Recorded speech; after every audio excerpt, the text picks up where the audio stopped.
The wedding hall was alive with laughter, the clink of glasses echoing, until my son stood to speak. Still, he didn't look my way. He thanked the Hales for everything, and left me out, like I was invisible. As the applause rang out, I sat there, my heart heavy with the sting of his disregard. The microphone gleamed at the front table. That's when I realized I wasn't going to let this silence define our relationship. When the mic was finally mine, he would hear me, my truth, my pain. All right, before we dive into this crazy story, do me a favor. Subscribe and tell us where you're watching from. The sun hung low over Savannah, spilling gold across the sprawling wedding grounds, as if the world itself had dressed up for the occasion. Under the centuries-old oak trees, draped with Spanish moss and strings of soft white lights, the ceremony looked like something pulled from a southern fairy tale. Chairs gleamed, florals cascaded from every archway. Photographers whispered directions as they captured the bride's side, their immaculate pearls, their designer dresses, their polished smiles that looked as expensive as the setting. And then, far off to the side, sat Walter Dean. He chose the end of the second row, partly because no one had reserved it for him, and partly because he preferred it that way, where he could see everything without being seen himself. His modest charcoal suit, the same one he had worn to his wife's funeral, looked painfully simple next to the metallic shimmer of the Hale family entourage. He smoothed the sleeve quietly, as if checking for wrinkles that were already there long before today. Pride and grief lived side by side on his face. On any other day, watching Ethan stand at the altar might have filled him with uncomplicated joy. But today, the emptiness beside him, the seat that should have belonged to his wife, pressed like a thumb against a bruise. Walter let his hand slip into his pocket, fingers brushing the worn edges of her photo tucked safely inside his wallet. Her smile, forever 20 years younger than he felt now, steadied him. Around him, whispers rose like a draft of cold air. Is that the father? He wore that? I heard the bride's family paid for everything. Makes sense. Walter kept his gaze forward, not allowing the comments to hitch his breath or tighten his jaw. Savannah had always loved its little hierarchies. Today was simply a stage where they felt safe performing. When Ethan walked down the aisle before the ceremony, greeting guests, shaking hands, even hugging a few distant cousins of the Hales, Walter waited for his turn, waited for his son's eyes to lift and find him. But Ethan skimmed past him as easily as skipping a line in a book. A fleeting glance, then nothing. He bent toward Victoria's mother, complimented her brooch, posed for a quick picture, and moved on. No hello. No, glad you made it, Dad. Not even a nod. Walter exhaled slowly, the kind of steadying breath only a man accustomed to swallowing hurt could manage. He didn't stand, didn't wave him over, didn't make a scene. Instead, he folded his hands and watched the wedding unfold with the quiet endurance of a man who had built a lifetime out of showing up even when others forgot he existed. The ceremony passed like a dream happening to someone else. Vows exchanged, rings slipped on, cameras flashing. Applause erupting. The kind of applause that belonged to two families uniting, though only one side seemed eager to acknowledge the union.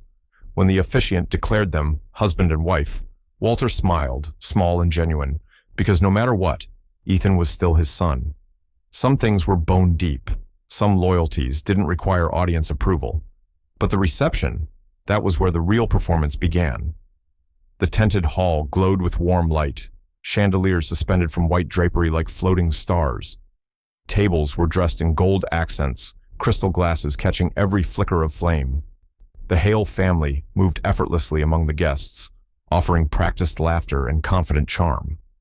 Walter found himself seated near the kitchen entrance, a place where caterers weaved in and out with trays of food. No name card, no reserved spot.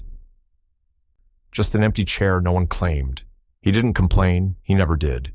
He watched Ethan and Victoria glide from table to table, thanking everyone, clutching champagne flutes as though the bubbles fueled them. And when they stepped onto the small stage for speeches, Walter pressed his thumb against the photo of his wife again, readying himself for whatever acknowledgement, or lack of it, might come. Ethan lifted his glass. I want to thank the Hales. he began, voice bright, rehearsed, "for raising such an incredible woman, for guiding us, supporting us, and for their generosity throughout this entire journey." The applause was instant and enthusiastic. Walter waited for the next line, the one that would balance the scales, the one where his son would remember that someone else had raised him too. But nothing came. Ethan talked about mentors, friends, business partners. He thanked the wedding planner. He thanked Victoria's grandparents. He thanked the officiant. He even thanked the piano player for setting the mood perfectly. But not once, not a syllable, not a glance, did he speak his father's name. A soft murmur rippled through the guests closest to Walter, a wave of awkward recognition. Some looked toward him. Others avoided looking at all. Walter's expression didn't change. His posture didn't shift. His hands didn't tremble. He just sat there, still as stone, absorbing the silence where his name should have lived. The humiliation landed not as a blow, but as a quiet drowning. Slow, cold, absolute. He let it wash over him without flinching. Across the room, a photographer's camera turned toward him, the lens lingering for half a second too long. It captured the image of a father whose face revealed nothing and everything at once. And as the room cheered for Ethan's final toast, Walter sat unmoving, face calm, eyes unreadable, his silence sharper than any accusation he could have spoken. The night continued, but something had shifted, something he wasn't sure could shift back. The reception hall glowed with a warmth that didn't quite reach Walter's side of the room. Music drifted through the air. Soft jazz, the kind chosen to feel classy without offending anyone's taste. Laughter rolled in waves from the center tables where the bride's family held court, their crystal glasses chiming, as if celebrating themselves as much as the marriage. Servers weaved between chairs with trays of roasted salmon and buttered asparagus. But Walter noticed how their rhythm slowed when they approached his corner, as if even they sensed this wasn't a place where joy had settled. He sat at a small round table near the kitchen entrance, a spot clearly selected by someone who didn't mind forgetting him. Every few minutes, a staff member pushed open the swinging door behind him, sending brief bursts of steam and clattering silverware into the air. Each time, it rattled the back of his chair, reminding him, subtly, persistently, of where he had been placed. He cut into his food with deliberate calm, pretending he didn't notice the subtle divide between the glittering, well-dressed guests under the chandeliers and the lone man on the outskirts in a suit that carried more memory than shine. He'd spent countless architect nights in this very suit, sketching plans while Ethan slept down the hall. Funny how a man could build buildings, yet still be placed like an afterthought. Across the hall, at the center table, Richard Hale raised a glass before even standing, already performing. Richard was the kind of man who didn't need a microphone. He carried his own spotlight everywhere he went. His cufflinks flashed when he lifted his hand, catching the room's attention like polished bait. "Ladies and gentlemen," Richard boomed, "what an honor it is to welcome Ethan into our family." The nearby guests leaned in, hungry for the punchline, the flattery, the spectacle. Richard continued, voice thick with pride and something sharper. "It's an honor," he said with an almost theatrical sigh, "to be the father he always wanted." The laughter came instantly, not loud, not cruel, just thoughtless. Polite, easy, the kind of laughter people offered without considering who stood in its shadow. Ethan chuckled along, a small, awkward smile tugging his lips. He rubbed the back of his neck, glanced briefly around, and then stared down at his plate. He didn't correct his father-in-law, didn't add context, didn't even look toward the man who had raised him from scraped knees to the steps of adulthood. Walter's fork froze midair. The salmon slipped back onto the plate with a soft thud, lost beneath the noise of chatter and clinking glasses. He didn't blink at first. He simply stared across the hall at Richard, tall, commanding, perfectly comfortable occupying territory that had never belonged to him. A strange quiet settled over Walter's senses, muting everything except the faint pulse in his ears. Years of late nights, sacrifices, tuition payments, emergency doctor visits, first apartment rent, every piece of fatherhood he had given Ethan, suddenly felt suspended in that forkless moment. He swallowed the rising sting, the one that felt too much like his wife's voice whispering, "He's drifting, Walt. Don't let him forget you." But he had. Somehow, he already had. A gentle hand touched his shoulder, grounding him. Anna Perez, the wedding planner, and an old friend from years back, slid into the empty chair beside him. Her dress was elegant, but unfussy, her expression soft with concern rather than pity. "You okay, Walt?" she asked quietly, leaning close so the question didn't become public property. Walter breathed once through his nose, steady and slow. "Never better," he said, offering her the smallest curve of a smile. But his eyes betrayed him. They kept drifting to the head table, to the microphone gleaming next to the champagne flutes. Anna followed his gaze. She'd seen that look before, not anger, not jealousy, but a deep, controlled hurt that had found a place to sit in the man's spine. The kind of hurt that didn't yell. It planned. "Sure about that?" she murmured. He didn't answer. Instead, he watched the microphone with a stillness that almost frightened her. It stood there, polished and waiting, like an unopened door. Voices rose around them, a toast at one table, a burst of laughter at another.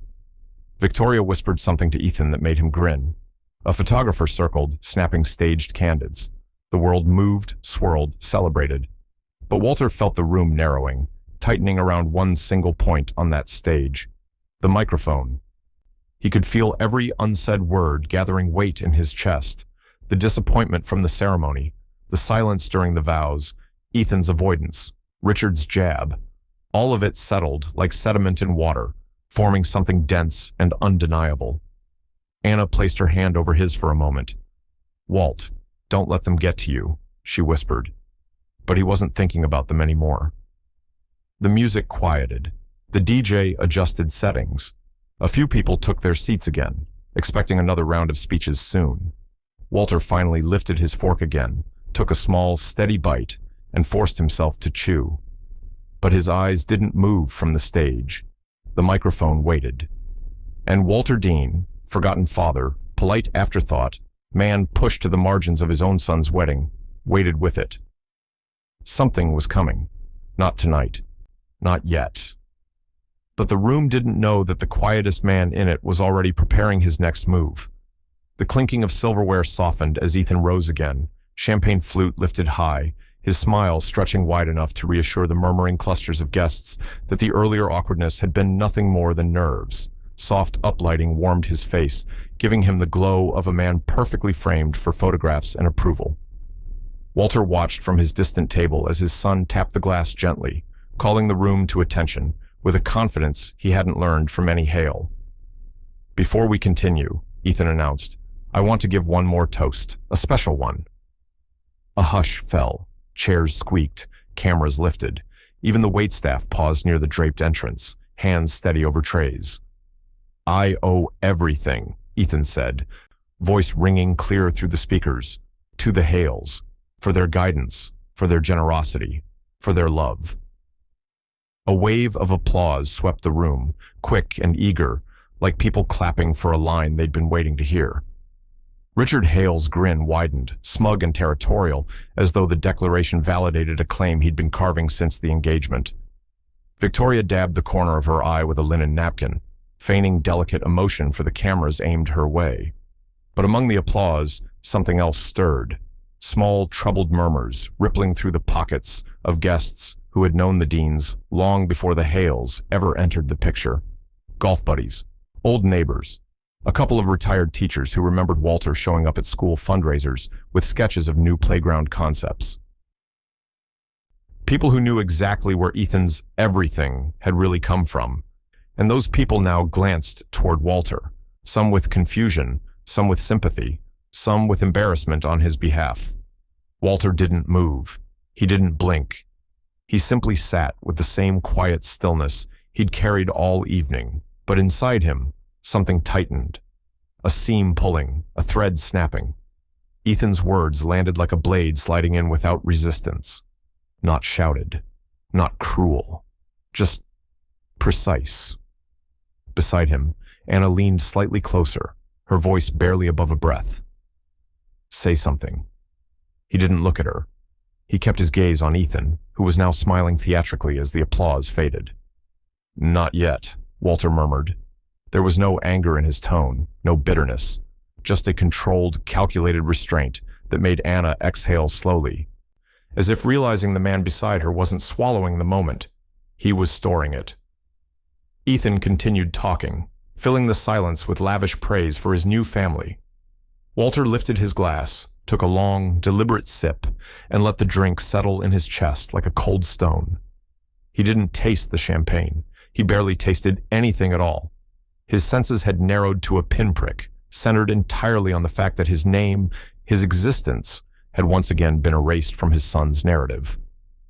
Another applause, softer this time, drifted through the room.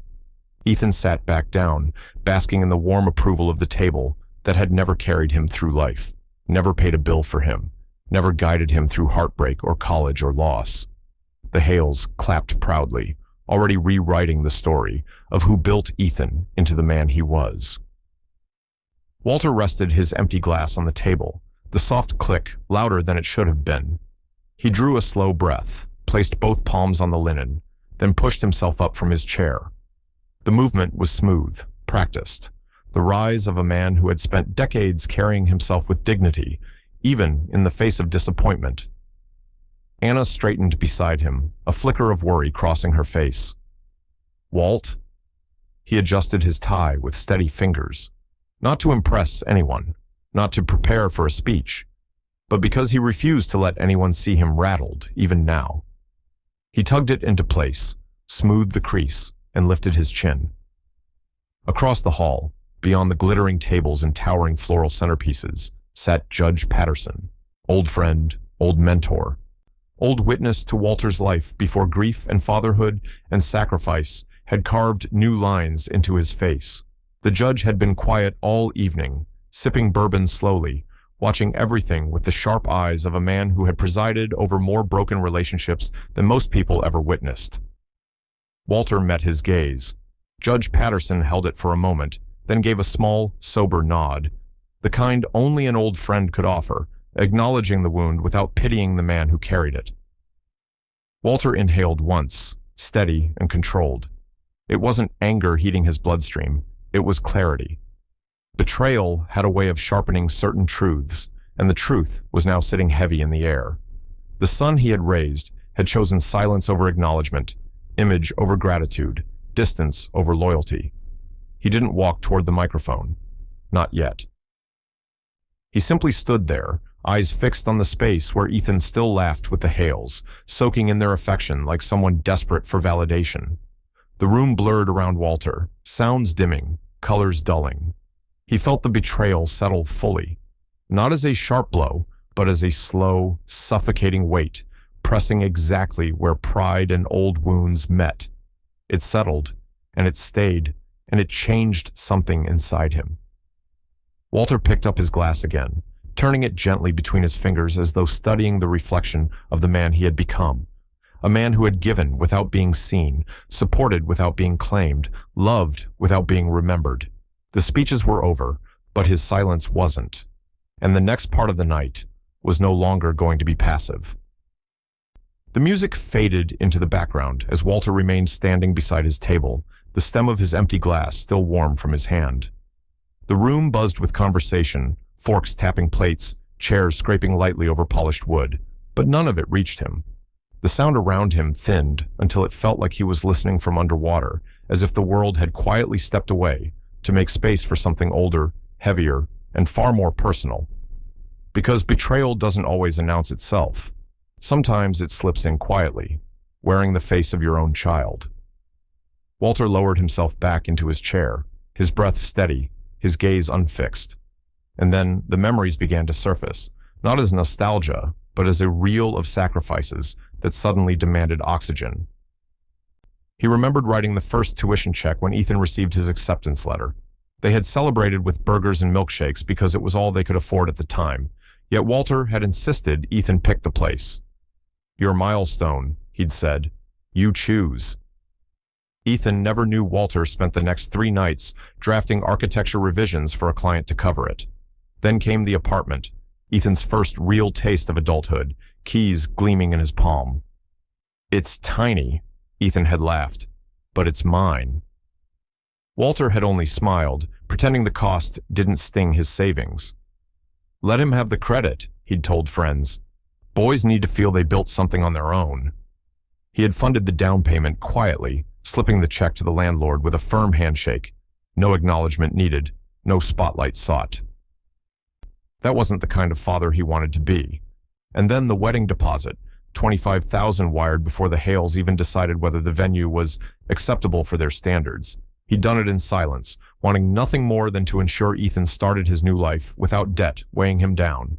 He never told a soul, not even Anna, not even the judge. Let him have the credit, he always said.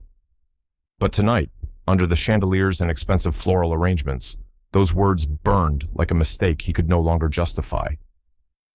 The memory reel shifted again, this time to the nights when Ethan was small.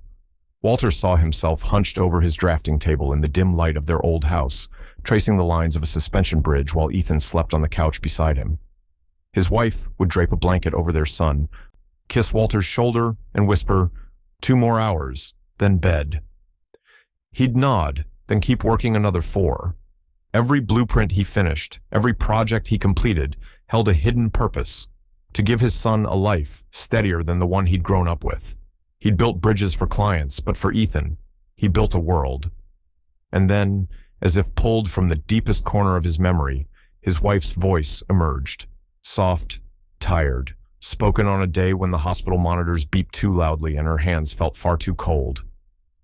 Never let him forget who raised him. Her fingers had wrapped around his wrist with surprising strength. Promise me, Walt.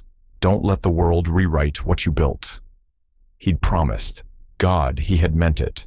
But promises made in grief are often swallowed by the years, softened, postponed, misplaced in the name of keeping peace. Yet tonight, Ethan's silence had carved that promise open again. Walter blinked, his jaw tightening. For the first time all evening, he felt something sharp beneath the calm. Not rage, not bitterness. Something colder, clearer. A realization. He had failed her wish.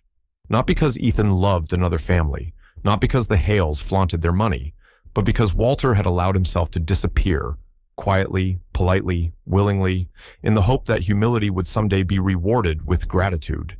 Instead, humility had made him invisible. A chair scraped softly beside him. Anna slid into the seat, her expression careful, studying him the way someone studies a man standing at the edge of a decision. She had known Walter for decades, back when his hair was still dark and his stride carried youthful confidence. She'd watched him raise Ethan with patience, with discipline, with love that didn't ask for applause. And now she watched something shift behind his eyes, something she couldn't quite name, but recognized as dangerous in its calmness. "Walt?" she murmured. He didn't look at her. His gaze was fixed on the head table, where the microphone sat untouched, waiting for the next voice to claim it. Anna followed his line of sight, then leaned closer, her voice low enough that only he could hear. "You're planning something." Walter's breath moved slowly, evenly, as if he were measuring each inhale. His fingers brushed the edge of his empty glass, steady, controlled. "I'm remembering something," he said, not a threat, not a promise, just a truth, quiet, heavy, and final. And as the music swelled again and the guests prepared for another round of laughter and clinking glasses, Walter's memory, his promise, and his growing resolve braided together into something the room didn't yet see coming, something that was no longer going to stay unspoken. Dinner plates had been cleared, the chatter rising again as coffee and miniature desserts made their way around the room. The chandeliers dimmed slightly, casting a warm amber glow over the reception hall, softening everyone into silhouettes of celebration. But Walter felt none of it. He sat still, spine straight, hands folded loosely in his lap, as the weight of the night settled fully on him. Then the DJ tapped the microphone, sending a crisp pop through the speakers. "Ladies and gentlemen," he announced cheerfully, oblivious to the undercurrents pulsing through the room, "we have a very special moment. The father of the groom would like to share a few words." A ripple passed across the crowd, surprise, curiosity, maybe even a bit of anticipation. Walter saw several heads turn toward him, their expressions shifting from mild interest to something sharper, as they remembered the earlier toasts, the omissions, the uneasy silence around his table. Ethan reacted first. He pushed back his chair so quickly it scraped the floor. "Dad," he whispered harshly, leaning across the table toward Walter. "That's not necessary." Walter stood, slowly, calmly, as if rising for nothing more dramatic than stretching his back after a long drive. He met his son's eyes, steady and unflinching. "No, son," he said quietly, the softness in his voice landing heavier than anger ever could. "It's overdue." Ethan froze, mouth slightly open, the protest dying before it formed. Victoria glanced between the two men, sensing something she couldn't name. Richard Hales shifted in his seat, his jaw tightening as if the room had tilted out of his control. Walter stepped forward, his gait measured, almost ceremonial. Each footfall seemed to draw more silence from the room. Conversations faded, utensils were lowered. Even the waitstaff paused mid-stride. By the time Walter reached the stage, the hall was still. He wrapped his fingers around the microphone, testing its weight. Not seeking power, not seeking vengeance, seeking clarity. When he finally spoke, his voice was soft, so soft that people leaned in instinctively. "I built bridges for a living," he began. The line hung in the air, deceptively simple. "Some still stand," he continued, "and some fell apart." A few guests exchanged glances, unsure where he was going with this. Walter stood under the warm lights, the lines on his face deeper now, but dignified, etched not by defeat, but by choices, sacrifices, years of quiet effort. He let the silence stretch a beat longer, forcing the room to sit with his words. "You know," he said, eyes moving slowly across the crowd, "when you build something, whether it's a structure or a child, you do it with the hope it will last. You trust the foundation. You trust the weather. You trust the people walking across it." His gaze flicked briefly toward Ethan, then away, as if even looking too long would draw emotion he wasn't ready to release. "I spent my life drawing lines, straight ones, curved ones, ones that had to bear unimaginable weight. But the hardest lines," he said, "are the ones you draw between what you give and what you expect in return." A small rustle moved through the room. The Hales shifted. Ethan's face paled slightly, realizing the direction, the tone, the controlled precision of his father's words. Walter continued, voice unwavering. "I've learned something tonight," he said, "a truth I should have faced a long time ago, that sometimes the structures we pour our hearts into don't fall because of storms or mistakes. They fall because we assume the people walking across them knew what it took to build them." The guests sat motionless, breaths held. Across the hall, Anna watched with her hands clasped tightly, not in worry, but in fierce, quiet support. Judge Patterson leaned slightly forward, eyes narrowing with the recognition of a man finding his resolve. Walter exhaled softly, letting the weight of years settle behind his next words. "I'm not here to embarrass anyone," he said, glancing toward Ethan, just for a second, long enough for his son to feel the gravity without a public accusation. "I'm here because silence is its own kind of lie, and I've been silent too long." The crowd shifted again, subtle but undeniable, a tightening, an awakening. Ethan's throat bobbed. Victoria stared down at her hands. Richard Hale's expression hardened into something defensive, almost territorial. Walter's voice stayed gentle. "Some bridges fall," he said, "because we stop maintaining them. We assume they'll hold forever. We forget they need care, acknowledgement, gratitude." His words were not loud, but they landed with surgical precision, poised, restrained, devastating. "I don't expect applause. I don't expect praise. I don't even expect understanding." He paused, his jaw tightening. "But I do expect truth, and tonight I'm finally speaking mine." A hush, deeper than before, swept across the hall. Even the air felt suspended, waiting for the next line, the next revelation, the next fracture. Walter looked down at the microphone for a breath, then lifted his eyes, clear, steady, and unafraid. He had only begun. The real speech, the part no one in that room was ready for, was about to unfold. and the silence that followed his last line wasn't just quiet. It was anticipation sharpened into a blade. Walter let the silence settle around him like dust, the microphone warm in his hand, the crowd suspended between curiosity and dread. He drew one slow breath, steadying himself, then shifted his gaze toward the head table where the Hales sat, polished, poised, confident in their ownership of the evening. "I want to begin," he said softly, "by thanking the Hales." A wave of polite smiles lifted around the room. Richard straightened his shoulders, already preparing to nod graciously, as though accepting an award. Walter continued, voice still gentle. "Thank you for showing me just how far money can stretch character." The words slid into the air quietly, but they landed with a thud that vibrated through the hall. Gasps, small, sudden, involuntary, broke the stillness. A woman covered her mouth. A man shifted uncomfortably in his seat. Even the DJ froze behind his booth, fingers hovering over the soundboard, as if afraid to breathe too loudly. Richard's smile cracked at the edges. Elaine Hale blinked rapidly, confusion sliding toward indignation. And Ethan's face drained of all color. Walter didn't raise his voice. He didn't need to.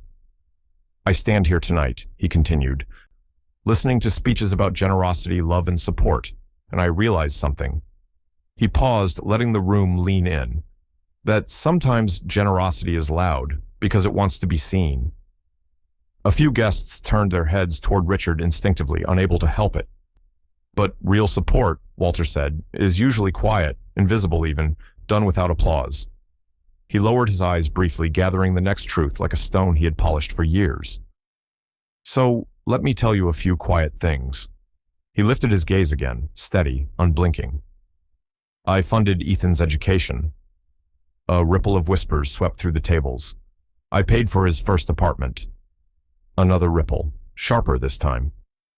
"I bought his first car so he could get to that internship he wanted."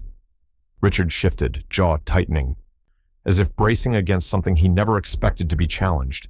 Victoria's eyes darted to Ethan, then to her parents, panic flickering across her face. Walter's voice didn't shake. "And when this wedding seemed too big, too expensive, too gilded for a young couple just starting out." He paused. "I paid the deposit." It was no longer whispers now. It was a wave, a collective intake of breath, a sound like the entire room waking up at once. Ethan stared at the tablecloth, knuckles white around his champagne flute.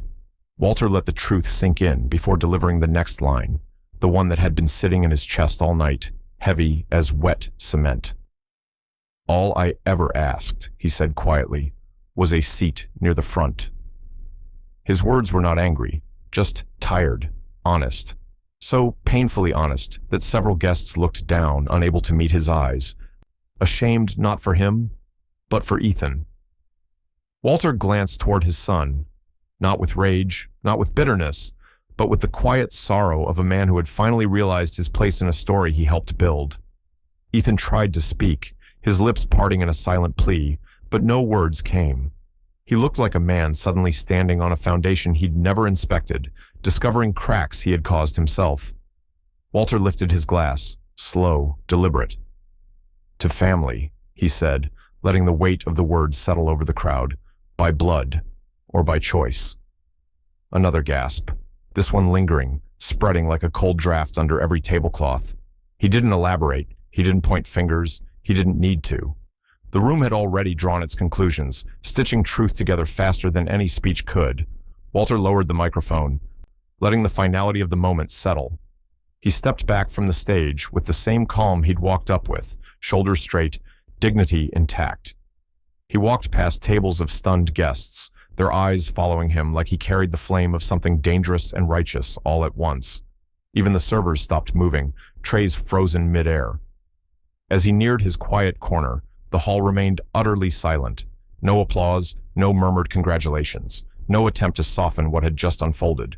Only stunned, breathless stillness. Walter didn't sit down. He simply kept walking, toward the exit, toward the night, toward whatever came next. And behind him, the silence he left behind was louder than any speech ever delivered. The moment Walter stepped out of the reception hall, the oxygen inside seemed to collapse. Conversations that had been suspended in shock snapped back into motion, sharp and panicked, like a dozen small fires, catching at once.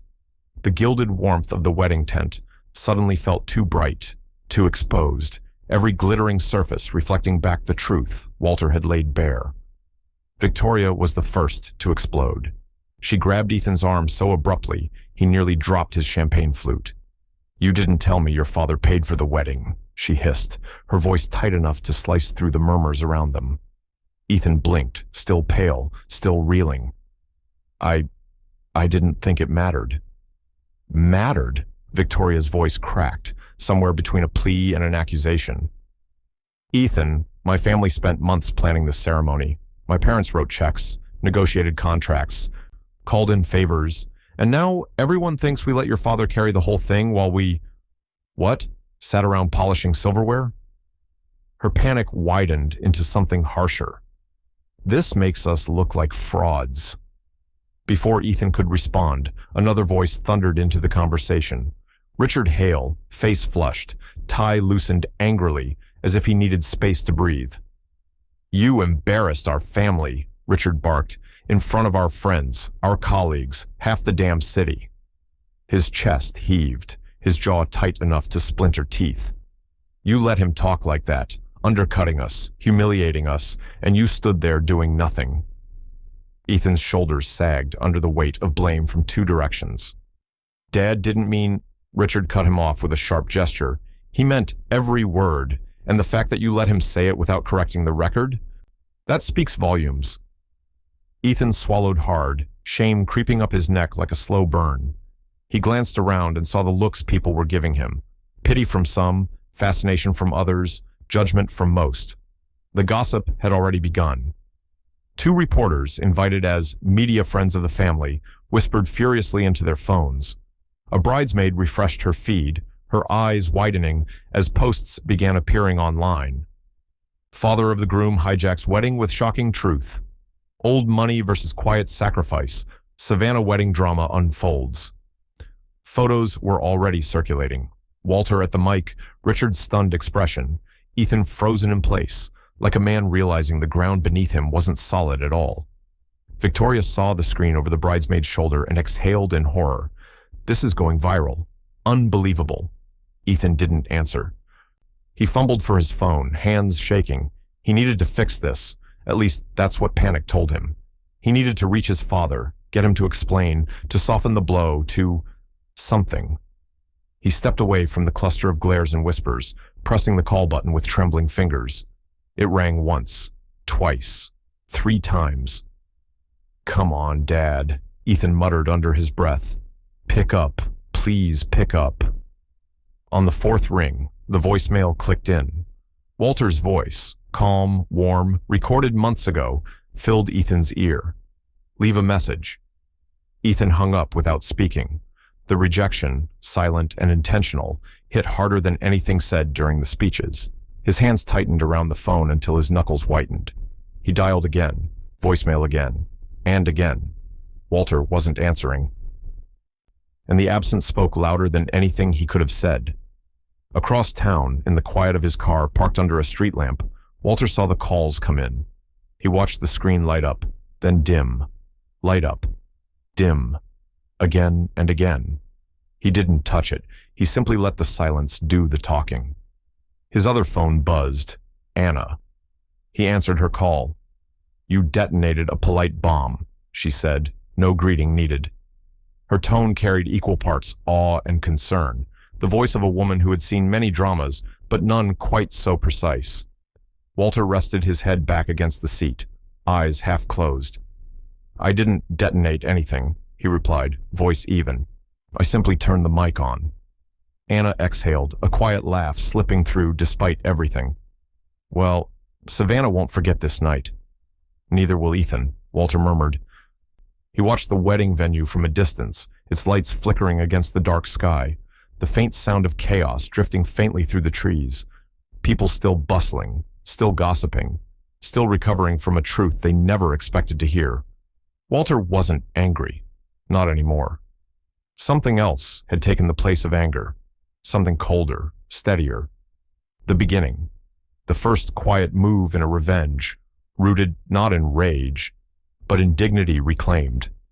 And as he started the engine and pulled away from the venue, the night around him settled with a sense of inevitability. This was only the aftermath. The real consequences hadn't even started yet. Morning sunlight crept through the blinds of Walter's study, catching on the dust floating above stacks of old architectural drafts. The house was quiet, comfortably so. No wedding music, no cameras. No whispers of humiliation. Just the steady hum of a man returning to himself. Walter slipped on his reading glasses, opened his laptop, and typed in the secure banking portal he'd used for years. The screen greeted him with familiar numbers, account balances, transfers, scheduled recurring payments. And there, nestled among them, were the automatic monthly payments tied to Ethan's business loan. Payments Walter had arranged 2 years ago, when Ethan insisted he was on the brink of something big. Walter clicked the tab. For a moment, he simply stared at the line of transactions. Every payment, every dollar, every quiet act of support Ethan had never acknowledged, not even privately. Last night's silence replayed in his mind, Ethan thanking the Hales for guidance, generosity, and love, as though those 3 qualities had never existed in the Dean household, as though Walter had raised him with air and promises instead of hard labor and sacrifice. Walter hovered over the Cancel Scheduled Payments button. Then he pressed it. A small confirmation window popped up on the screen. "Are you sure?" Walter straightened in his chair. "If he wants independence," he murmured, "he'll pay for it." He clicked yes. Across the city, at that exact moment, Ethan was sitting with Victoria and her parents in their sprawling kitchen, explaining in halting sentences why he hadn't disclosed certain financial details. His phone buzzed with a bank alert, but he ignored it, too deep in Richard Hale's glare to focus on anything else. Meanwhile, Anna arrived at Walter's house carrying a folder thick with documents. She had anticipated this moment long before Walter admitted to himself that action was necessary. "You ready?" she asked, stepping inside. Walter nodded and gestured her toward the dining table. They spread everything out: tuition receipts, apartment payments, car purchase records, loan guarantees, even the wedding deposit confirmation. Each sheet of paper felt like a chapter in a story the world had never heard. Anna tapped one record after another. "You really carried him, Walt." "I didn't carry him," Walter corrected gently. "I raised him. He forgot the difference." Together they scanned, organized, and labeled each file. Anna worked with the efficiency of someone who had planned hundreds of events and solved thousands of last-minute messes. But today, her expression held something softer: loyalty, perhaps even protectiveness. When they finished, Walter leaned back, exhaustion pressing into his bones, but not regret. Never regret. Hours later, Ethan received a second alert, then a third. He finally checked his phone. His business account showed a temporary freeze, pending review due to discontinued guarantor payments. A bright red banner at the top read, "Action required immediately." His stomach dropped.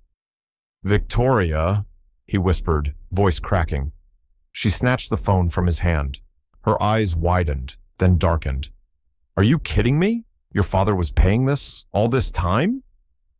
Ethan's silence was answer enough. Victoria stormed into the next room, where Richard and Elaine were discussing damage control for the wedding gossip. She thrust the phone at her father. "You need to cover this, today." Richard scanned the screen, his jaw clenching so hard a muscle jumped in his cheek. "Absolutely not. I'm not funding his irresponsibility." "He's your son-in-law," Victoria snapped. "He's his father's responsibility," Richard shot back. "And his father just made a declaration of war." The room thickened with tension. Ethan felt suddenly weightless, like a man suspended between 2 collapsing worlds. Richard paced once, gripping the edge of the marble counter. "No one humiliates this family and walks away untouched," he growled. "Walter Dean thinks he can embarrass us and then cut the strings. He's mistaken." Victoria crossed her arms, furious and frightened. "So, what are you going to do?" Richard's voice lowered into something cold. "I'm going to make Walter regret ever stepping into that spotlight." Back in his quiet home, Walter stood at the window with a mug of tea, watching the breeze shift the magnolia leaves in his yard. Anna leaned against the entryway, arms folded, waiting for his reaction, as she relayed what she'd heard from a mutual friend. Richard Hale was coming for him. Walter didn't flinch. Instead, a faint smile tugged at the corner of his mouth. "Let him try," he said. And with that, the quiet revenge Walter had begun took on a new shape. Bigger, sharper, inevitable. The evening air outside the restaurant was cool, the city lights reflecting off the rain-slicked streets like 1,000 shards of glass. Walter stood at the entrance for a moment, taking in the familiar sight of Judge Patterson waiting for him by the door. The judge's gray hair was more silver now, but his posture was still straight as ever, his expression always unreadable, carefully curated, like the many decisions he had made throughout his life. "You're late," the judge said lightly, offering a small, knowing smile. "I wasn't sure you'd come at all." Walter returned the smile, thin and brief. "I don't take requests often." They exchanged pleasantries as they were ushered to their table, a quiet corner tucked away from the bustle of other diners. Walter felt the weight of the conversation to come pressing in on him as he sat across from his old mentor. It was an unusual gesture for the judge to invite him out. They hadn't shared a meal in years, but given the circumstances, it felt like a moment to strategize, to reflect, to acknowledge that there was no turning back now. As the waiter poured wine, Judge Patterson didn't waste time on niceties.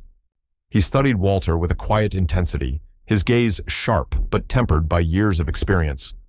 "You played it smart," Patterson said, his voice low and steady. "But don't lose your peace." Walter took a deep breath, swirling the wine in his glass before taking a sip. The burn of it was comforting. It reminded him that the moment was real, that his decisions were no longer theoretical.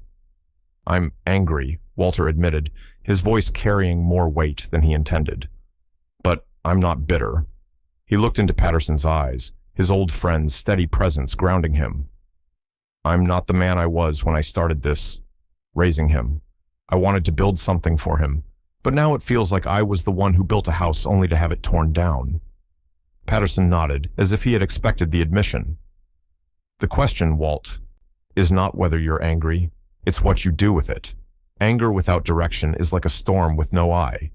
You need closure, and you need it on your terms." Walter's eyes tightened. Closure. Patterson leaned forward, his fingers brushing the edge of his glass.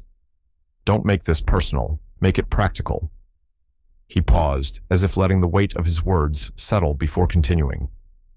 "You've built a life, a fortune, and if Ethan doesn't understand the value of that, doesn't appreciate what you've given him, then don't let it vanish.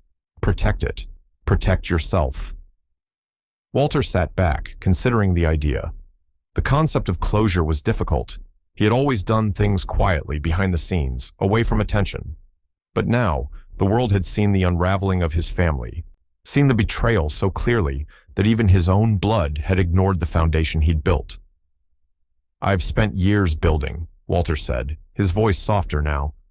"Not just structures, homes, memories, but it's not just money, it's legacy. Ethan's legacy, the one I thought I was handing to him."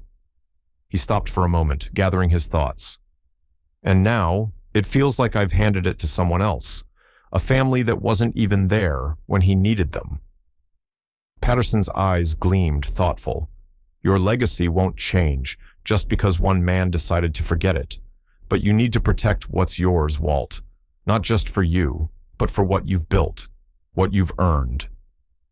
Walter's fingers drummed softly on the table, his mind racing through possibilities. He had always known this moment might come, had always wondered what he would do when the curtain finally fell. "I'll restructure my estate," he said quietly, almost to himself. "I'll make sure Ethan doesn't get a dime." Patterson's eyes softened, but his voice was firm. "Make it airtight. If he wants a new family, let him have one. You've made your choice. Now let the law do its job." Walter nodded slowly. He could already see the changes in his mind, where the assets would go, what would be protected, and how he would carve out a future that didn't have Ethan's name on it. The weight of it settled over him. It wasn't just about money. It was about respect, about making sure that his son's betrayal didn't erase everything he had worked for. Walter met Patterson's gaze, his old friend's unwavering confidence in him, giving him a sense of resolve. He wanted a new family, Walter said quietly, his eyes hardening slightly. He has one now. The words hung between them, final and cold. The silence that followed wasn't uncomfortable, but heavy with the understanding of what was to come. Walter leaned back in his chair, looking out the window at the city skyline, the lights flickering like distant stars. He had never imagined it would end this way, but now that it had, he couldn't turn back. The future was clear, and the first step toward it had just been taken. The rumors began as whispers, as they always do, soft, insidious, like smoke curling through the cracks of an old house. Richard Hale knew how to play the game. He had played it his entire life. And when the sting of Walter's public speech finally settled into the Hale family's pride, Richard knew exactly how to strike back. It didn't take long for the story to shift, for the narrative to bend in his favor.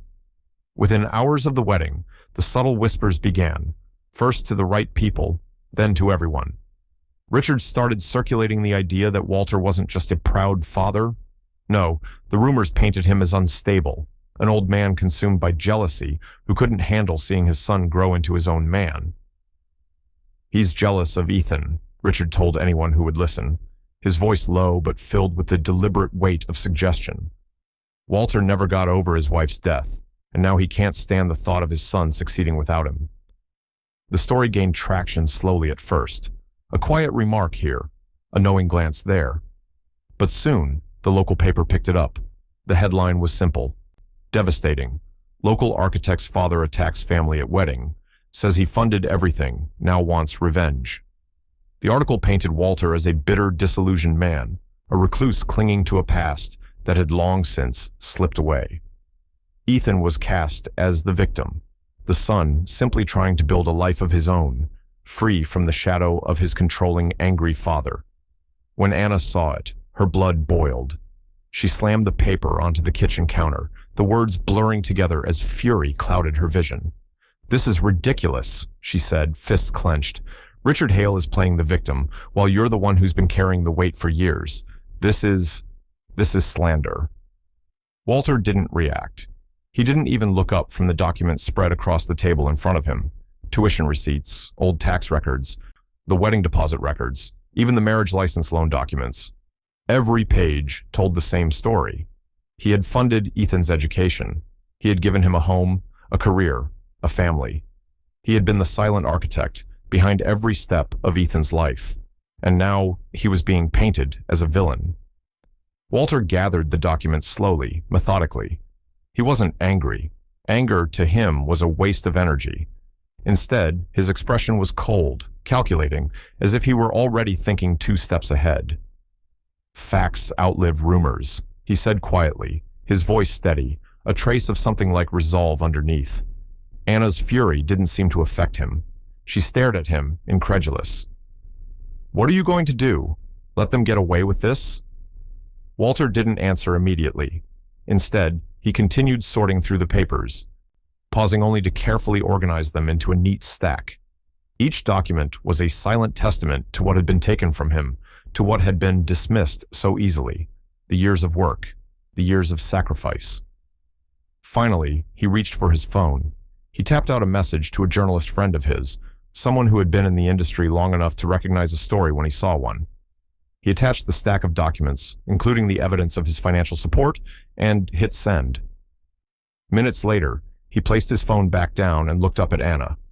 Her expression was a mix of confusion and disbelief, still reeling from the injustice she had just witnessed. "He won't like this," she said. Walter met her gaze, his eyes clear, unwavering. "It's not about whether he likes it. It's about the truth. The truth will always find its way to the surface." The following morning, the headline read, "Father-funded million-dollar wedding gets erased by family." It was a statement that, for the first time, reframed the narrative. Walter wasn't the bitter father, desperate for his son's approval. He was the man who had given everything, only to be discarded when his son's ambition became a tool to tear him down. The paper's circulation surged. People began to talk. The Hales could no longer control the story. no longer spin it to fit their image. Richard's smile, once so confident, began to waver in the public eye. The story had shifted. Walter had taken his stand. But even as he watched the fallout unfold from the quiet of his study, Walter knew this was just the beginning. The Hales would come for him, of that he had no doubt. Richard would retaliate in ways he couldn't yet imagine, but Walter was ready. He had built bridges for a living, and now he was about to burn one. The story that Walter had set into motion began to take on a life of its own. The headline, the one that exposed the truth, had spread like wildfire. What had started as a quiet retaliation, a subtle shift in the power dynamic between father and son, quickly grew into a public spectacle. Letters began arriving, stacked neatly on his front porch in his mailbox, sometimes even slipped under the door. At first, they were just a few, simple notes of support, written in the kind of hand that suggested real empathy. "Thank you for sharing your story," one letter read. "You're not alone. Our families tear us apart too. Keep your head high." The first few felt like an echo of his own thoughts, his own disbelief, as though the world was finally seeing the truth he'd lived for years. But soon, the letters grew in number and in significance. Strangers, people he'd never met, began to pour out their own stories. They shared their betrayals, their silent sacrifices, their estrangements from children who had long since forgotten the weight of love given freely. Some letters were tear-streaked, others typed neatly on clean sheets of paper, but they all carried the same message. "I understand you, and you did the right thing." Walter read each letter, his hands steady, but his heart unexpectedly heavy. Sympathy was not something he'd ever craved, but now, he realized, it was something he couldn't escape. The public, it seemed, had sided with him. Then came the call from the TV producer. A high-profile morning show had caught wind of the story, and they wanted to invite Walter for an interview, an emotional, human interest piece. They promised him airtime, a chance to tell his side of the story, to explain the quiet sacrifices he'd made, and how his son's betrayal had torn him apart. Walter set the phone down slowly after the call ended. He stared at it for a long moment, his mind racing with possibilities. For a brief, fleeting second, he considered it, the chance to speak, to show the world the truth behind the headlines, to let his voice be heard. But no, he wasn't interested in fame. Not now. Not after all the years of silence, of bending to expectations, of staying small for the sake of others. Dignity doesn't need airtime, Walter muttered to himself. The decision was clear, even if it was hard to swallow.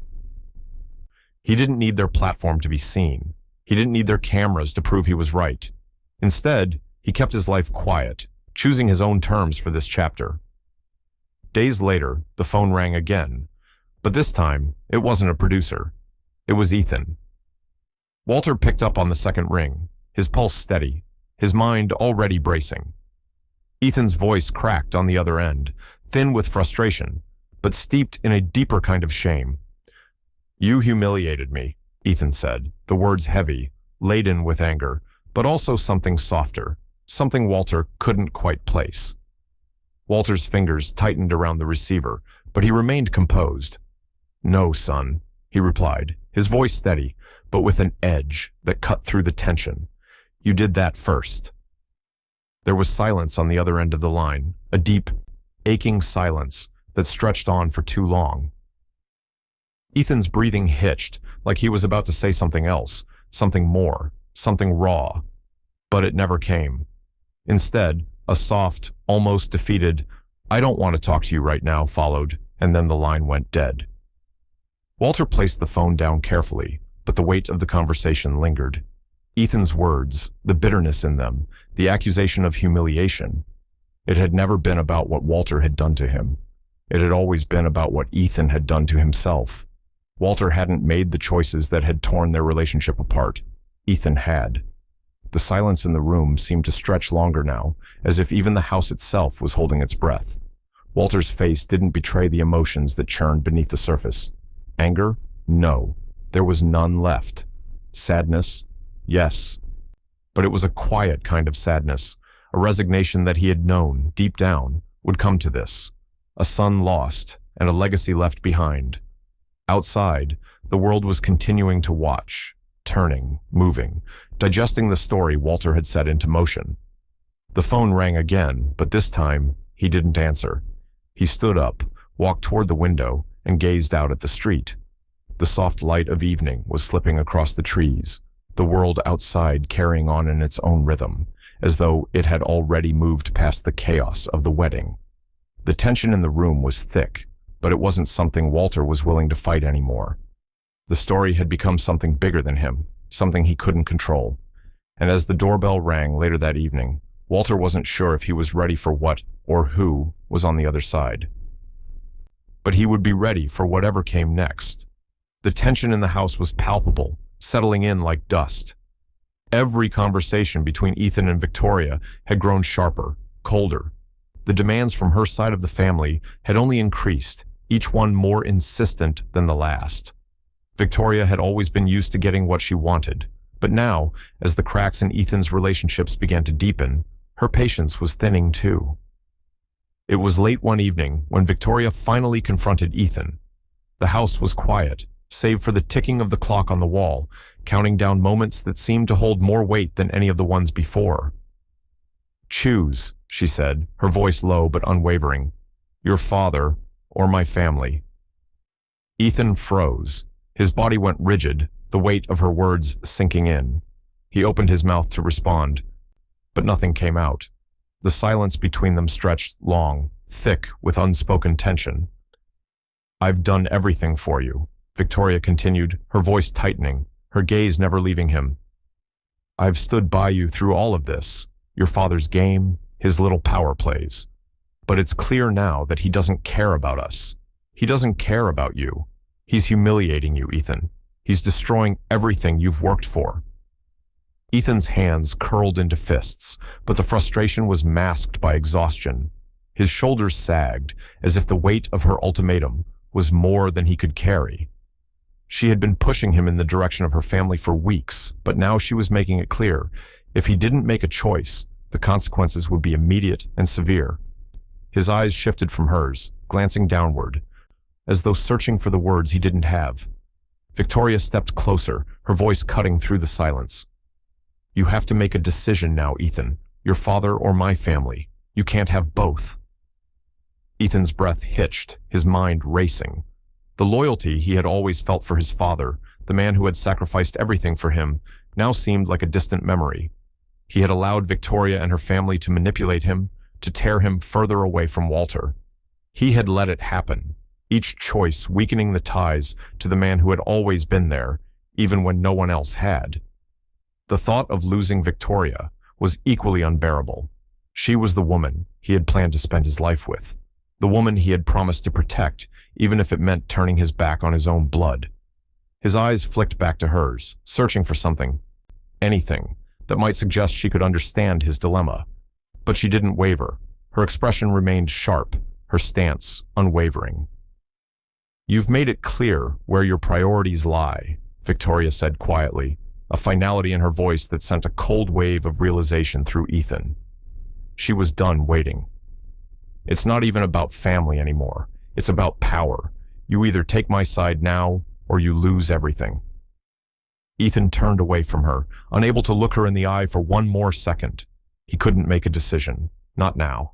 Not like this. But the truth lingered in the air. He had already made his choice, even if he hadn't fully acknowledged it yet. Meanwhile, across town, Walter was sitting in his study, the house eerily still around him. His phone buzzed with a message from Anna, and he leaned forward, his eyes narrowing as he read it. Victoria had been pushing for a Hale-funded business venture, something that could shift the financial weight of the family entirely. She wasn't just angling for control over Ethan. She was setting herself up for the long game, drawing Richard and her father closer to Ethan's business. She'd found another way to exploit him, another hook to reel him in deeper. Walter felt the familiar flicker of anger rise, but it was quickly extinguished. This wasn't just about greed. It was about the kind of desperation that would ruin Ethan's life, once and for all. Walter looked up, his eyes hardening as he dialed Anna's number. When she picked up, he didn't hesitate. "They're about to hang themselves with greed," Walter said flatly, his voice cold with certainty. "And when they do, it's not going to be pretty." Anna smirked, the sound of it a quiet, knowing chuckle. "Want a front row seat?" Walter didn't answer immediately. His eyes shifted to the stack of papers on his desk, the receipts, the loan records, the proof of every dime he had poured into Ethan's life. "No," he replied after a moment, his tone level, controlled. "Just the receipts." Anna was silent for a beat before responding. "It's all coming to a head, Walt." Walter stood up, his chair scraping softly against the floor. His expression remained calm, but a sense of inevitability hung in the air. His next move would be the one that decided it all. There was no turning back now. The game had changed, and as much as he had already lost, there was something more he would take from them, something they wouldn't be able to recover from. He moved toward the window, watching the world outside, his mind already working through the next steps. The quiet patience before the downfall was a tension he had learned to endure. But now, the world would finally see the cost of betrayal, and Walter was prepared to collect. The storm came quickly, with no warning, like a lightning strike across a clear sky. Richard Hales' investment firm, once the crown jewel of his empire, was suddenly hit with an insider scandal that had the entire financial world buzzing. The headline was devastating: Hale Investments under investigation following whistleblower allegations. A leak had triggered a chain of events so swift and destructive that it seemed almost deliberate. Walter's mind, cold and calculating, had long suspected this day would come. The business dealings Richard had carefully guarded, the lies buried beneath layers of wealth and power, they were fragile. It didn't take much to unravel them. Walter had never been a man of rash action, but sometimes the truth had its own way of making an entrance. Victoria's reaction was swift, shocked disbelief that quickly turned to panic. She paced the hallways of their sprawling home, cell phone glued to her ear, talking in rapid, clipped sentences to one lawyer after another. Richard was already on the phone with his brokers, scrambling to make sense of the damage. But it was clear, the firm's assets were frozen. No one knew how deep the rot went. "I need this fixed," Victoria snapped at the latest person on the line, her voice sharp as glass. "Now." The magnitude of the scandal began to settle in. Victoria's world, the one she had carefully built around wealth and appearances, was crumbling. And it wasn't just her father's empire that was collapsing. Her carefully constructed future was now hanging by a thread. Ethan sat in the corner of his office, phone pressed to his ear, eyes wide with disbelief. The email came in an hour ago, the one he'd been dreading, though he hadn't known it until he saw the subject line, "Business deal canceled." The new venture he had been working on for months, the one that had promised to be the turning point in his career, was gone. The investors had pulled out. His partner's company had severed all ties. And now, the deal that had kept his hopes alive was nothing but dust. "Dad," Ethan muttered, his voice barely above a whisper, the weight of the situation crushing him. He had already spent weeks ignoring the calls, the text messages, the awkward exchanges with his father. But now, when everything had fallen apart, when there was nothing left to lose, he reached out. The phone rang, each second stretching longer than the last. Finally, it clicked over. "Ethan." Walter's voice was steady, calm. There was no anger, no surprise, just the low hum of a man who had been through the fire and come out the other side. "Did you do this?" Ethan asked, the question hanging in the air between them, weighted with both accusation and a strange sense of desperation. Walter exhaled slowly, his voice measured as always. "I just stopped cleaning up after you," he said simply. There was a long, unbearable silence that followed. Neither of them spoke. Ethan's chest tightened, his pulse quickening, as he tried to process the weight of what Walter had just said. The words were not a confession. They were a statement of truth, one that Ethan had always known, but had never allowed himself to acknowledge. The realization hit him slowly, like a sudden shift in the ground beneath his feet. For the first time in years, Ethan understood exactly what had been building in the background of his life, behind the comfortable, shiny facade he had been so desperate to protect. His business failure, his collapse, wasn't the result of bad luck or poor timing. It was the consequence of a foundation built on someone else's sacrifice, someone else's labor, someone else's endless work. And now that foundation had crumbled. Not because Walter had torn it down, but because Ethan had never bothered to see how fragile it truly was. Walter's voice broke through the silence again. "You can blame me if it makes you feel better, Ethan. But you know this isn't about me. It never was." The words landed like a punch in Ethan's gut. He had lived his life under the illusion that his success was his own. That every step forward had been earned through his own ambition. But now, everything that had ever been given to him, the tuition, the home, the startup capital, the wedding, flashed before him in a crushing wave of realization. And it was all Walter. The silence on the other end of the line was unbearable, and for the first time in months, Ethan didn't know what to say. He had spent his whole life fighting to build his own legacy, to separate himself from his father's shadow, only to realize that his so-called independence had been an illusion. Walter had built him, nurtured him, held him up. Everything Ethan had, everything he had become, was because of the man he had pushed away. "You never understood what you were building," Walter's voice continued, the calm still unwavering, but there was something deeper in it now. Something like finality. "You were building your world, Ethan, but it was never meant to be yours alone. And now it's yours to fix." Ethan's throat tightened as the enormity of his failure settled in. There was nothing left to say, nothing left to defend. Walter hung up the phone, leaving Ethan standing in the quiet of his office, the weight of his own choices finally sinking in. The future was uncertain now, not because of the collapse, but because of the man who had built him, who had loved him in ways Ethan had failed to understand. And as the days began to blur, Ethan faced the undeniable truth. The one thing he could no longer escape was the legacy Walter had left him. Weeks passed, and with the passing of time, the whispers around Savannah grew louder.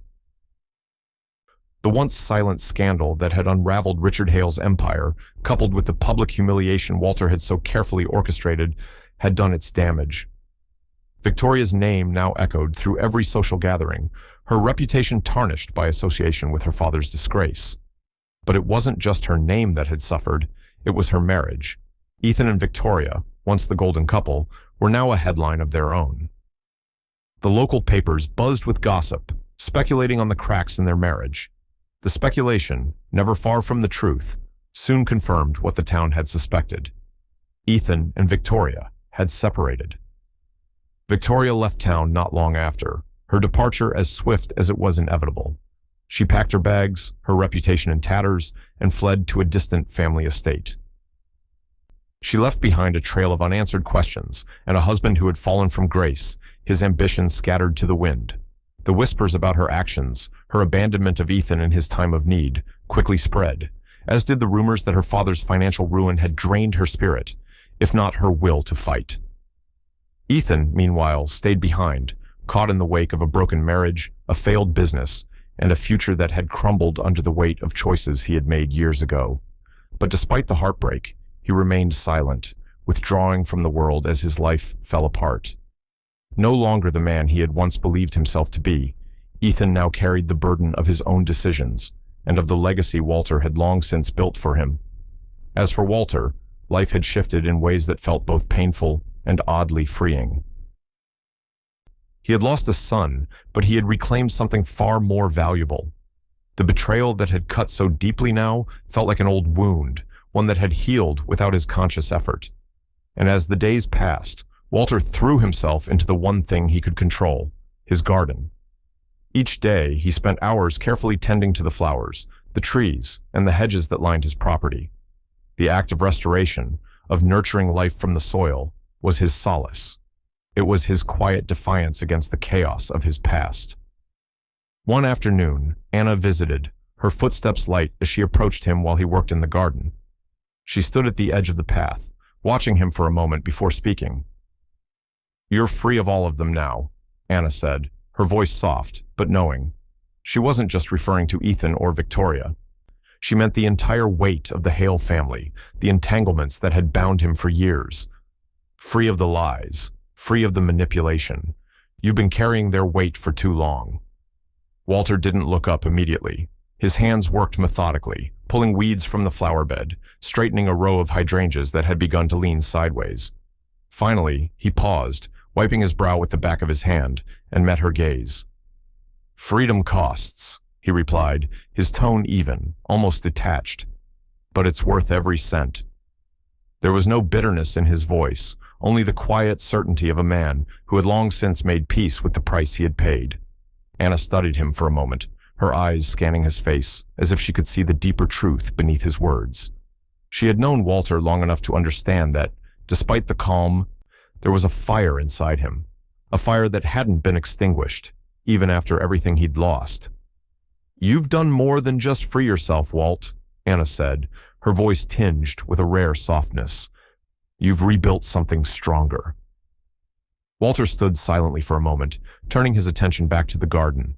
The colors of the flowers, the movement of the wind, the rustling leaves, they felt like the only real thing left in the world. After all the chaos, the manipulation, the grief, this was the only thing that remained constant. He looked back at Anna, the flicker of a smile passing over his lips. "I've rebuilt my name," he said, his voice carrying a sense of finality that lingered in the air. "And that's something no one can take from me." As if on cue, there was a knock on the door. Walter turned his head, recognizing the familiar sound of someone arriving. Anna raised an eyebrow, sensing the moment that was about to unfold. A moment later, the door opened, and in stepped Judge Patterson, carrying a thermos of coffee. His eyes gleamed with that same knowing look, the one that had watched Walter's life unfold from the sidelines, offering advice only when it was needed, and always at just the right time. "You've rebuilt something stronger, Walter," Patterson said, setting the coffee down on the table in front of them, his tone laced with approval. "Your name, your dignity, all of it.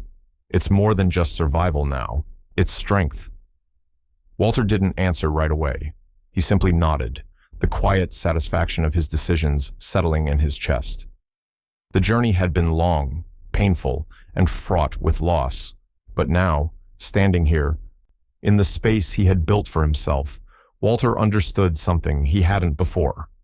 Some things, once broken, could be made even stronger. The future was uncertain, but Walter was no longer afraid. And as he sipped the coffee Judge Patterson had brought, a small but undeniable sense of peace settled over him.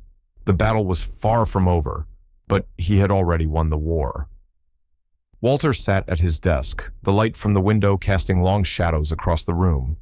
His fingers rested on the edges of the stationery, the pen poised but unmoving for several moments. The house was quiet, too quiet, except for the sound of his breathing, steady and deliberate, as if every inhale and exhale was part of some ritual he didn't quite understand. It had been months since the wedding, months since Ethan had broken away, months since the silence had settled between them like a wall too high to climb. He had tried everything to reach his son, tried to offer advice, tried to offer understanding, even tried to remain patient when his heart was breaking. But Ethan had chosen a path that was not his own, and no matter how many times Walter had tried to fill the gap, it was never enough. Now, Walter knew the only way left was to finally speak the words that had been trapped in his chest for so long. The pen scratched across the paper, its rhythm slow at first, unsure. But as the words began to flow, Walter felt the weight of years, of love and disappointment, of sacrifice and loss, lifting, if only just for a moment. "My dear Ethan," he began, the words almost foreign on his tongue. "I don't know where to start. So much has happened between us. So much left unsaid, but I'll try my best." He paused, his gaze distant, as memories of Ethan as a child flooded his mind. The way he had looked up to him, the pride Walter had felt in watching him grow, the quiet sacrifices he had made to give Ethan a better life. "You were always so full of promise," Walter continued. "I thought I could guide you, show you what it means to be strong, to be responsible, to value the things that truly matter. But somewhere along the way, we lost each other." Walter exhaled, his fingers tightening around the pen. His chest tightened, as if each word he wrote was another piece of his heart that he had to release. "You broke me in public, Ethan," he wrote, the words more cutting than he had expected. but I built you in private. You think I did all this, paid for your education, your home, your wedding, because I wanted something from you? No, I did it because I loved you, because I thought you would carry that love forward into your own family, into your own life. But instead, you turned your back on me, on everything we had. The room felt even quieter now, the only sound the scratching of Walter's pen as he continued. Each word felt like a small confession, each line heavier than the one before. I did not ask for recognition. I never wanted credit, but I wanted you to know, no matter what, where your foundation came from. I wanted you to remember who you were, where you came from. Walter's hand trembled as he wrote the final lines of the letter, his mind flooded with a mixture of anger, grief, and love. I can't fix this for you anymore, Ethan. You're on your own now. But I hope, in time, you'll realize the price of what you've chosen. I'll always love you, no matter how far apart we are. He placed the pen down slowly, the letter finished, but the weight of it still sitting heavily in his chest. For a long moment, he simply sat there, staring at the words he had written, wondering if Ethan would ever read them, if it would ever make any difference. The answer, he knew, was probably no. Walter folded the letter carefully, placing it into an envelope. His hands were steady, but inside, his heart felt a strange mix of finality and hope. That evening, he drove to Ethan's old house, the place where they had once lived, where they had once been a family. He didn't expect a reply. He didn't want one. The letter was simply a part of the closure he had to find for himself. He left it on the doorstep, knowing that once it was gone, it would be the last piece of his attempt to fix something that couldn't be fixed. Days passed, and Walter didn't think about the letter much. It wasn't until weeks later, when his granddaughter Lily visited, that he even thought to ask about it. She came over with her usual energy, a fresh batch of school drawings in her hands, her bright smile lighting up the room. It wasn't until she saw the envelope on the counter, its familiar handwriting visible, that she froze. "Grandpa, what's this?" she asked, holding the letter up, curiosity shining in her eyes. Walter looked at her for a long moment before answering. "It's for your dad. He'll get it when he's ready." Lily nodded, not quite understanding the depth of what was happening, but her innocent gesture, that one small act, was what caused the letter to eventually reach Ethan, carried unknowingly by Lily when she sent it off herself. Weeks later, Ethan opened the letter in the solitude of his apartment. The room was dark except for the glow of his desk lamp. His fingers hesitated over the folded paper, as if they were reluctant to touch the words that had been written for him. He unfolded it slowly, reading every line in silence, his eyes slowly filling with something Walter hadn't seen in him for years: regret. The tears came quietly, catching Ethan off guard. He hadn't expected this. He hadn't expected his father's pain, his father's loss, to hit him so deeply. For the first time, Ethan saw the truth. The father he had turned his back on, the foundation he had taken for granted, wasn't something to be ashamed of. It was everything. The realization dawned slowly, but with devastating clarity. Ethan had been chasing status, chasing approval, thinking he could build his own empire, his own success, without seeing the family he had already been given. The weight of it, the truth of it, crushed him. And as the room fell quiet again, Ethan sat there, the letter trembling in his hands, facing the long road ahead. The one he had to walk alone now, carrying both the weight of his past and the regret of his choices. The silence between father and son had never been so deafening. The knock on the door came at dusk. Walter had been sitting in his study, the soft light from the desk lamp spilling over old papers, the stillness of the evening settling like a blanket around him. It was a quiet moment, the kind that had become more frequent in the months after Ethan left. He had grown used to the silence, to the absence of phone calls, to the weight of the past that seemed to hang heavier with each passing day. Walter didn't rush to the door. He knew, before he even stood up, who it was. The footsteps on the porch had a rhythm to them that was unmistakable. He opened the door slowly, the hinges creaking in protest.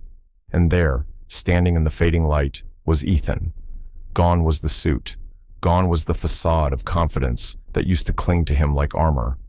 Ethan stood there in worn jeans and a simple shirt, his face drawn with exhaustion, a shadow of the man he had once been. His shoulders were slumped, his eyes tired, as though the weight of the world had finally caught up to him. There was no pretense in the way he stood, no bravado, no defense against what had happened between them. Walter didn't say anything at first. He simply watched his son, taking in the difference in him. There was no immediate relief, no rush to make everything better. Ethan was no longer the man who had turned his back on everything Walter had built for him. This was a man who had lost everything, and perhaps was just now starting to understand what he had lost in the process. Ethan shifted his weight, his hands in his pockets, not sure where to begin. I lost everything, he admitted, his voice barely above a whisper. The words hung in the air between them, raw and unfiltered. The anger, the betrayal, the pride, everything that had separated them for so long now seemed to hang in the space between father and son, quiet but undeniable. Walter nodded slowly, his gaze steady. There was no accusation in his eyes, no words to soften the weight of what Ethan had said. He didn't have to say anything, because they both knew the truth. Ethan's life had crumbled, not because of some grand conspiracy or stroke of bad luck. It had fallen apart because he had chosen to walk away from the very foundation that had held him up all along. "No," Walter finally replied, his voice calm but firm. "You found what's left of you." The simplicity of the statement felt like a release. Ethan closed his eyes briefly, taking in the words, feeling them settle over him like the first real truth he had heard in months. He had been so focused on the things that didn't matter, on chasing success and approval, that he had neglected the most important thing, his own integrity, his own family. Walter stepped aside, motioning for Ethan to come in. He didn't ask questions. He didn't push for explanations. He simply let his son in, the door closing behind them with a soft thud. They didn't speak as they moved into the kitchen, where a pot of soup sat simmering on the stove. Walter had never been one for extravagant gestures. His meals were simple, practical, just as his life had always been. He ladled the soup into 2 bowls, the steam rising between them like a small, comforting warmth. It wasn't the kind of meal that needed words. It was a quiet invitation to reconnect, to heal in the silence. They sat at the small kitchen table, the clinking of spoons in the stillness of the room the only sound.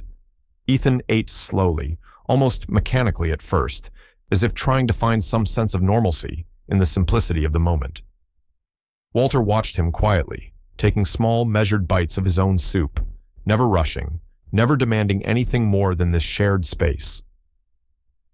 When the meal was finished, the silence still lingered, but it wasn't uncomfortable. It was a silence that said more than words could. Finally, Ethan set down his spoon, his hands resting on the table, and turned his gaze toward Walter. "I'm sorry," Ethan said, his voice thick with sincerity. The words were more than just an apology. They were a recognition of the hurt he had caused, of the years he had spent running from the truth. "I've been a fool. I thought I knew everything, but I didn't." Walter looked at him for a long moment, the weight of what had been said settling between them. He didn't rush to offer comfort. He didn't need to. Ethan's apology wasn't a request for forgiveness. It was simply the truth, laid bare. "Apology accepted," Walter said finally, his voice steady, "but trust won't be as quick." Ethan nodded, the truth of those words sinking in. Trust was never something that could be rebuilt in a day, in a conversation, or in a single gesture. It would take time, time that neither of them had rushed before. But now, standing here, in the quiet of the kitchen, both of them knew that trust, like everything else, would have to be earned. The evening stretched on in silence, the weight of everything unspoken hanging between them. They had started the long process of rebuilding something that had been shattered, but neither knew where it would lead. What they both knew was that the journey ahead would be long and it would be slow, and for the first time in months, the future felt uncertain, but not impossible. But as the night closed in, neither father nor son could escape the truth that loomed just out of reach. The road to healing had just begun, and there was still so much left to rebuild. The first few weeks after Ethan's return felt like a slow-moving river, quiet, tentative, and full of undercurrents neither of them were ready to confront. The world outside Walter's home had begun to move on, but for father and son, there was no rushing this process. It was going to take time. Ethan had come back, broken but willing to rebuild something, though neither of them had clear answers for what that something was yet. He wasn't interested in any more words. There were no grand apologies or explanations. He had learned the hard way that words could no longer bridge the gap. So, when Walter invited him to help on a small architecture project, a restoration of an old garden wall on a client's property, Ethan accepted without hesitation. It wasn't much, just a handful of stones, mortar, and simple labor. But it was enough. Every day they worked side by side, their movements methodical, measured. Ethan felt the weight of his past decisions in every quiet scrape of the trowel, every stone he carefully placed into the structure Walter had designed. His father's hands moved with practiced ease, each gesture deliberate, a reminder of the years he had spent mastering this craft. For the first time in months, Ethan found himself following, listening instead of talking, watching Walter's every move, trying to understand what had made his father so resilient, so calm. They didn't speak much, not at first. The silence between them was a bridge that hadn't yet been crossed, and neither of them was in a hurry to change that. But the work was healing, slow as it was. Ethan began to notice the rhythm of the labor, how Walter seemed to find a kind of peace in the simple act of creating something tangible, something that would outlast the fleeting troubles of the day. Long days stretched into weeks, with the sun rising early and setting late, the work stretching on too. The stones piled higher, the wall took shape, and so did the quiet shift in their relationship. Slowly, the tension between them began to fade, not because they talked about the past, but because the present, in all its simplicity, offered something better, a foundation they could start to build from. Anna dropped by often, bringing lunch, checking in, her expression proud but tinged with a quiet understanding. She saw it, the change in Ethan, how he was no longer the brash, self-assured man who had stormed off, blaming everyone but himself. There was a humility in him now, an awareness that came from real work, real effort. And Walter, despite his stoic nature, was showing signs of change too. His edges had softened just a little, and Anna could see it in the way he watched his son. One afternoon, as the two men stepped back from the wall to admire their work, Anna stood nearby, arms folded across her chest. Her eyes lingered on Ethan for a moment before she spoke. "I'm proud of you both," she said, her voice gentle but filled with a sincerity that carried weight. Ethan didn't answer at first. He just nodded, his eyes lingering on the stones. There was something in the way the sun hit them, the way the old, weathered stones seemed to hold the new ones in place. Something about the way the past and the present met, side by side, holding steady. The neighbors had started talking too. They whispered as they walked past the house, speaking in hushed tones about the reconciliation that was happening on Walter's property. It wasn't anything spectacular or dramatic, just two men working together in silence, a story of quiet redemption unfolding one brick at a time. But in a small town like Savannah, even quiet stories got noticed. "Sometimes loss rebuilds character," Walter had said one evening as they cleaned up, the last traces of daylight fading behind them. The words lingered in the air, not as a lesson, but as a truth. Walter hadn't needed to elaborate. Ethan knew exactly what he meant. The loss of everything had forced him to see what really mattered. And, slowly, something was changing inside him. It wasn't just about the work or the wall they were building. It was about something deeper. A shift in how he saw himself, how he saw Walter, how he understood the weight of the family legacy that had been passed down to him, not as a burden, but as a gift. But even with the progress, there was still a distance between them, a gap that no matter how many stones they placed in that wall couldn't be fully bridged. It was a tension that remained unresolved, hanging in the air between father and son. Neither of them could pretend it didn't exist. As the days grew longer and the wall neared completion, Ethan began to wonder how long it would take for the trust to come back. How long would it take for Walter to stop seeing him as the son who had abandoned him? For Ethan to stop seeing his father as the man who had once stood so far above him? The work was helping, yes, but it didn't fix everything, not yet. As they stood back, looking at their progress, Walter's voice broke the silence again. "It'll take time," he said, his words soft, but filled with a quiet certainty. "You'll earn it." Ethan didn't respond immediately. He didn't need to. Walter's words hung between them, but they weren't a promise. They were a truth that both of them understood now. Time, trust, healing, they all took time. And as the evening settled around them, Ethan knew that the real work had only just begun. The anniversary of the wedding humiliation crept up quietly, as if the world had conspired to allow the past to fade into memory. Walter hadn't marked the date on the calendar. He didn't need to. He remembered it all too clearly, how the air had turned to ice, how the weight of silence had felt like 1,000 unspoken words crashing down on him. But now, a year later, the anniversary came with a strange sense of peace, not resolution. He wasn't sure he would ever fully resolve the complexities of his relationship with Ethan, but peace. A quiet acceptance that things would never return to what they once were, but that perhaps they didn't need to. It was late afternoon when the invitation arrived. The envelope, thick with formality, was placed on his desk. Walter didn't open it immediately.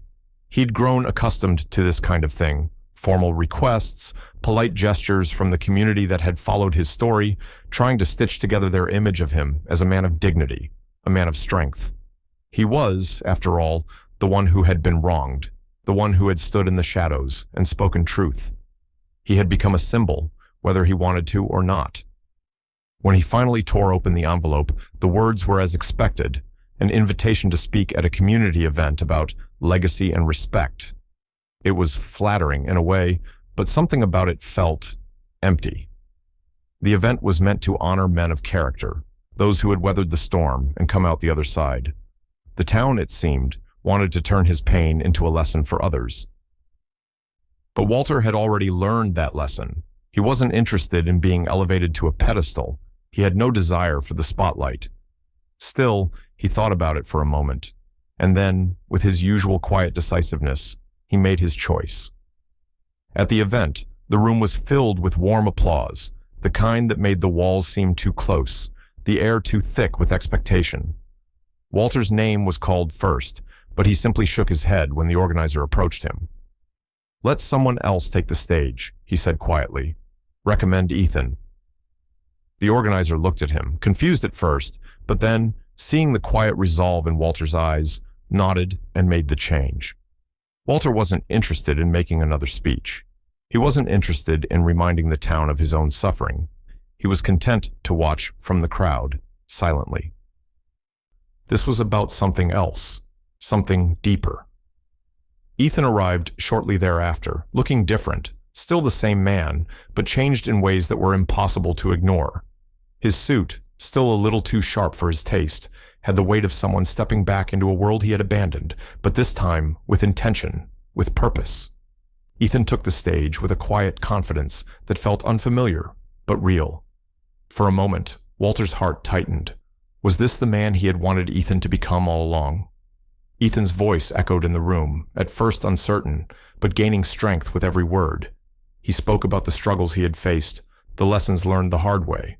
But as his speech continued, something shifted. He spoke not of his own accomplishments, but of the journey to understanding, a journey that began with his father, and the sacrifices Walter had made without asking for anything in return. The room went quiet as Ethan paused for a moment, his eyes scanning the crowd. He looked down at the podium, almost as if unsure how to continue, but then his eyes lifted again, and his gaze found Walter in the crowd. There was a softness there now, something that had been absent in the past. The hardness had cracked, and in its place was something fragile but sincere. He cleared his throat, his voice thick with emotion. "I have to thank the one man who taught me what it means to build something that lasts. My father. It's taken me a long time to understand what he gave up for me, and I can't say it enough. Thank you, Dad." Walter's breath caught in his throat. The words, simple and clear, pierced the silence of the room. There were no grand apologies, no sweeping declarations. But this was more than enough. It was all he needed to hear. As Ethan finished his speech, Walter remained in his seat, his heart beating slowly in his chest. The applause was warm, but he didn't join in. He simply watched, his eyes focused on his son, now standing on the stage as someone who had, at last, learned the weight of what he had taken for granted. Anna sat beside him, her eyes reflecting the same pride that Walter felt. She reached over, placing her hand lightly on his. "Now that's redemption," she whispered, her voice full of quiet satisfaction. Walter didn't respond immediately. He simply nodded, his expression thoughtful. There was no smugness in his gaze, no sense of victory, just a quiet acknowledgement of the journey they had both been on, a journey that, for the first time, felt like it was headed in the right direction. As the crowd began to disperse and the evening light faded into night, Walter remained seated, his thoughts heavy but calm. He had seen the shift. He had seen Ethan take the first real step toward the man he was supposed to be. But the road ahead wasn't over. It was only just beginning. The future still hung in the balance, and while the past could never be erased, for the first time in a long time, Walter felt something shift within him, a hope, small but steady. And with that quiet hope, the story of their reconciliation began to unfold, slowly, almost imperceptibly, but undeniably real. The drive out to the old bridge was quiet, the kind of silence that filled the space between father and son in a way that no words ever could.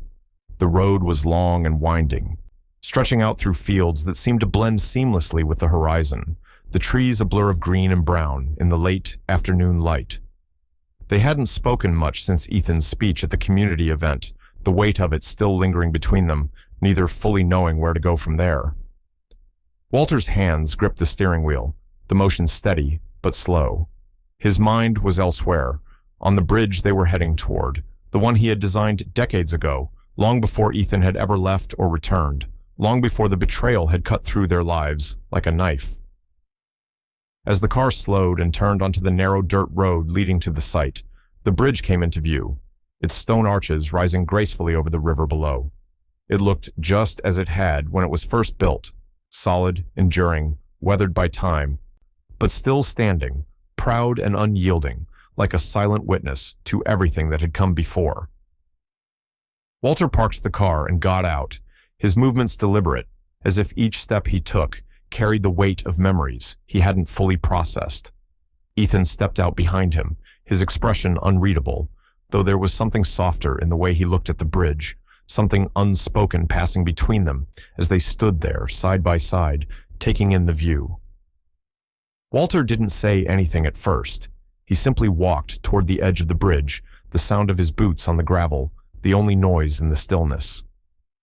Ethan followed him, a few paces behind, his hands shoved into his pockets, his eyes focused on the structure in front of them. "Still standing," Ethan said quietly, his voice carrying the same sense of awe that Walter had felt when he had first seen it completed all those years ago. Walter's gaze softened, and he turned slightly to face Ethan. "Because I built the foundation right," he replied, his voice steady but layered with something deeper. Pride, yes, but also a quiet sadness, a resignation that came from years of knowing that this bridge, this symbol of his work, was something his son had never fully understood. Ethan's throat tightened as he looked at the bridge again, taking in the way the stones had weathered the storms, the floods, the years that had passed. "I get it now," he whispered, his words barely audible over the sound of the wind rustling through the trees. Walter didn't speak immediately. He didn't need to.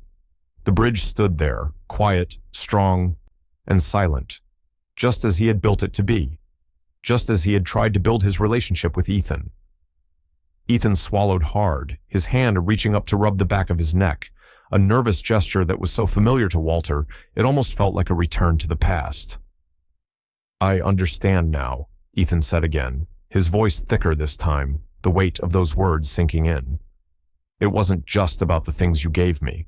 It was about what you built, for both of us." Walter nodded, his heart a mixture of relief and sorrow. This was it, the moment he had always hoped for, the moment when Ethan would finally see it, when he would finally understand what had been at the heart of everything Walter had done for him. It wasn't about money, about power, about success. It was about foundation, about legacy, about building something that could withstand the storms, something that could last. The silence stretched between them, but it wasn't uncomfortable anymore.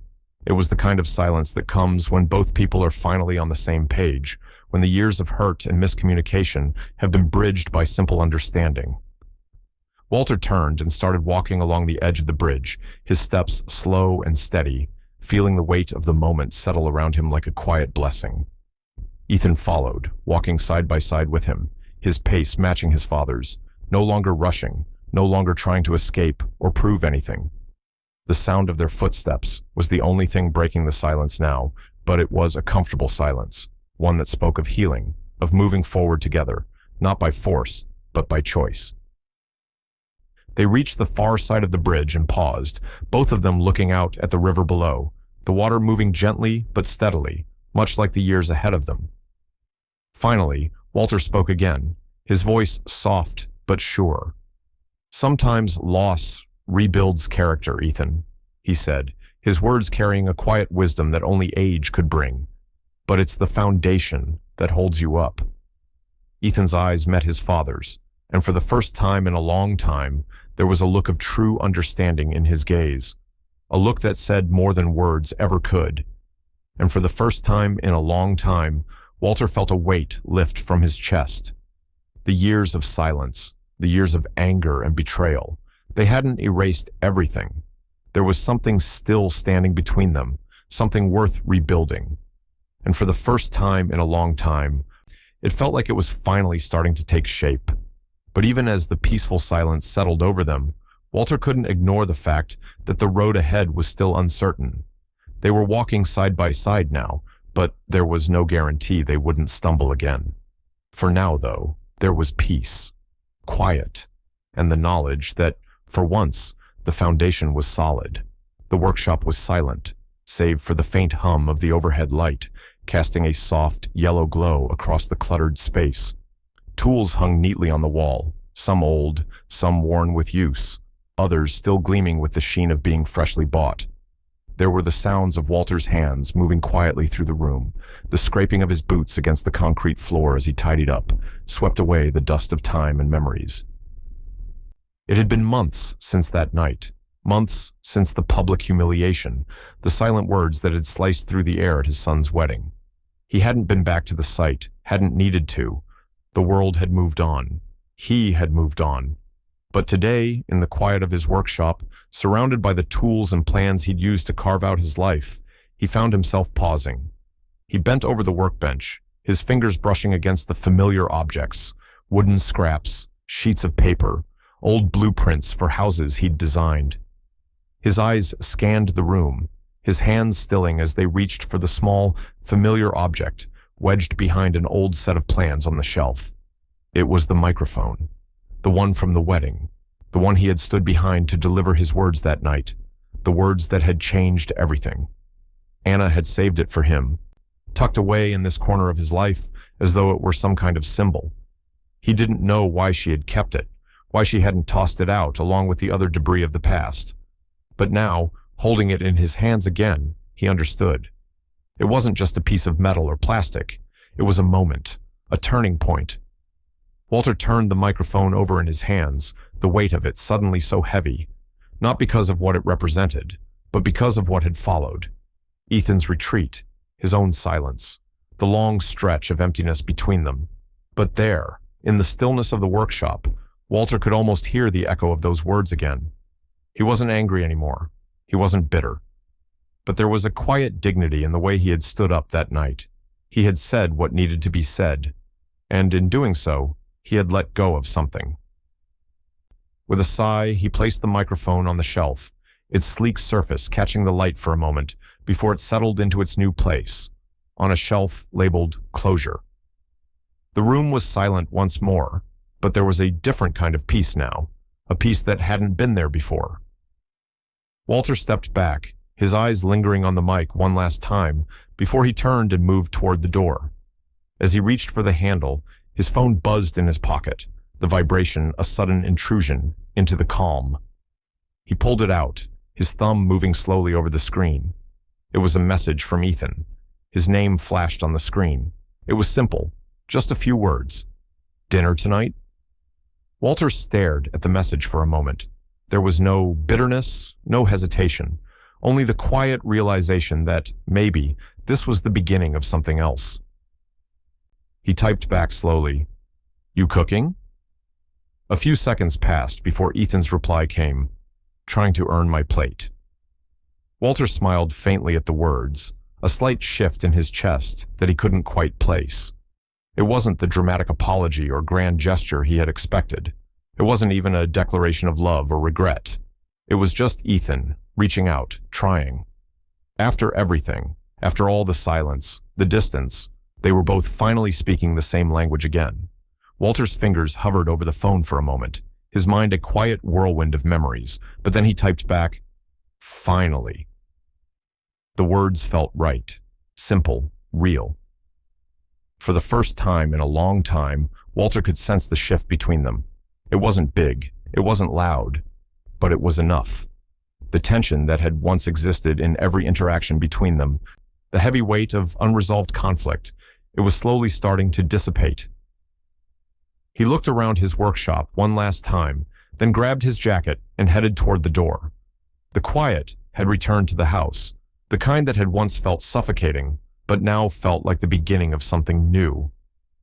He stepped out into the cool evening air, the door closing softly behind him, and made his way toward the car. As he drove toward Ethan's apartment, a strange sense of peace settled over him. He didn't know what would happen next. He didn't know if they could ever rebuild everything that had been broken, but he knew this: they were both trying, and that for now was enough.